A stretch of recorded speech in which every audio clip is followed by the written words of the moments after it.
Hey, it's my game development journey. I'll tell you a story about me 4 years ago. I just started learning. At this point, I already knew that I desperately want to make games. I was choosing between programming and drawing. Then I saw a dream about a game. Beautiful game. I woke up and forget almost everything. But it inspired me and gave some thoughts that later forms into the idea, primarily about the world underground, with flying birds, based on this feel of freedom, surfing the wind, exploration, fantastic creatures, and magic. You get the best barrels ever, dude. Just like you pull in and you just get spit right out of them. And you just drop in and just smack the lip. Whoop-ah! Drop down. Snap. Ah! Due to lack of experience, I chose the easy way to create a 2D platformer game. Learn how to draw pixel art and code simple features, but then I realized that it's actually hard to do. Pixel art is really difficult and time-consuming. Programming was a rabbit hole. So I quit the game, focused on my working. After 4 years, now I'm a professional Unity developer.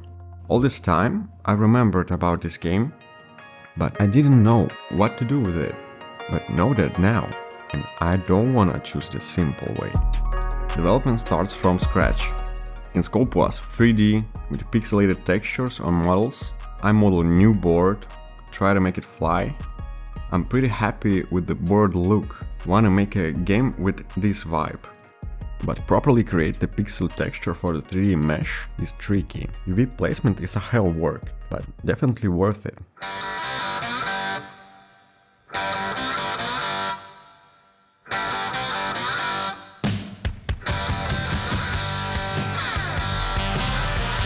Then model a character. As you can see, my 3D skills is not the best, and I probably change the character in the future. Other thing is some tools to modify my handcrafted world and terrain. Unity terrain does not support caves, it's just a high map, and I always wanted to create a smooth voxel terrain. So I tried Marching cubes. Whole month I was trying to make it to work, learn a lot. After it works pretty well, except of scaling. It just can't render huge maps because my PC just blows up of triangles count. Solution is LOD, and that's where things become really difficult. It's not intuitive and had a lot of pitfalls. This is a well-known problem with procedurally generated complex terrain that has a small number of solutions. After weeks of searching, I found the transvoxel algorithm that is cool but really hard to implement, especially with octrees. But can't give the same Marching cubes look that I love. Voxel terrain bugs, it's also interesting to observe. Always something unpredictable and strange. As you can see, it was a hard 3 months, but works super fast with multi-threading, even without all optimizations. Memory is the most delicate factor when working with voxels. Now we need to save and load from disk. Technical dive. Here is the voxels data structure that I use. I code a simple animation in minimal 2D slice cut. It's a lot easier to create animation instead of explain all these things. 32 megabytes per region. It's a lot of memory, guys.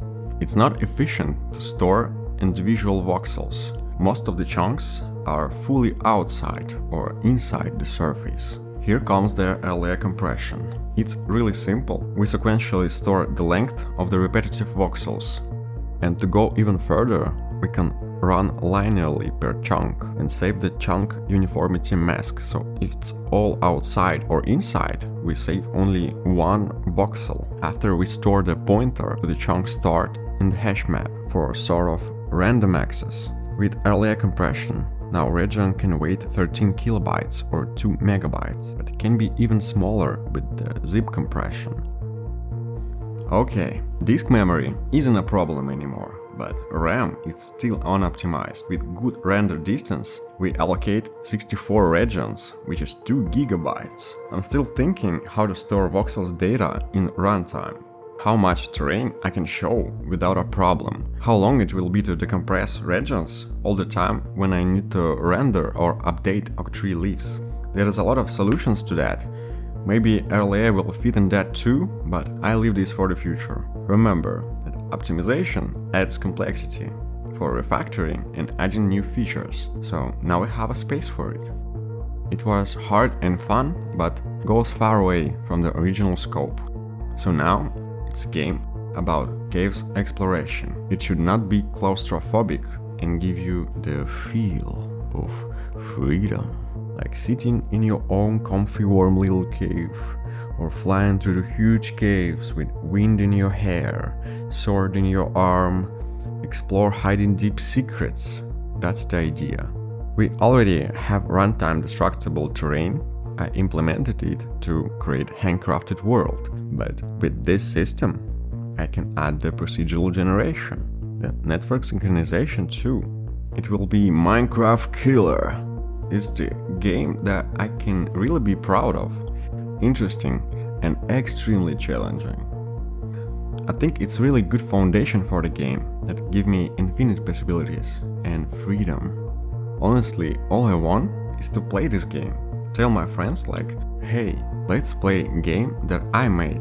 It's really cool. But amount of work that needs to be done, it's terrifying. It kinda sounds stupid to make an open world, multiplayer, survival, full freedom game by myself. But why not? I want it. And I know that I can do that. I look at all footages that I've recorded and it looks like blood and bones, uncovered, unfinished. Always wanna polish something, add a little details, but that's the waste of time. I know that is just the beginning of the development and I need to do the proper foundation first, main systems, and later do the small things like lighting or spawn objects. But I like how terrain looks. It already has some vibe and freedom to experiment with. When I was working on this project, I added a lot of runtime tests and debug outputs to make less hidden bugs. And when I enable it in the game, it feels like I'm operating a complex submarine. I know everything that's going on these systems. Feels good and cool. Scope is huge and scary, but let's dream big. It's my Hokage dream. Other thing is people, community. I need people who will share this journey with me, who are interested in the development process or just wanted to play, who can give me feedbacks and insights. That's why I created this video. If you want to support me or be part of the development process, follow this channel, press a like button, tell your friends, join the Discord. See you next time.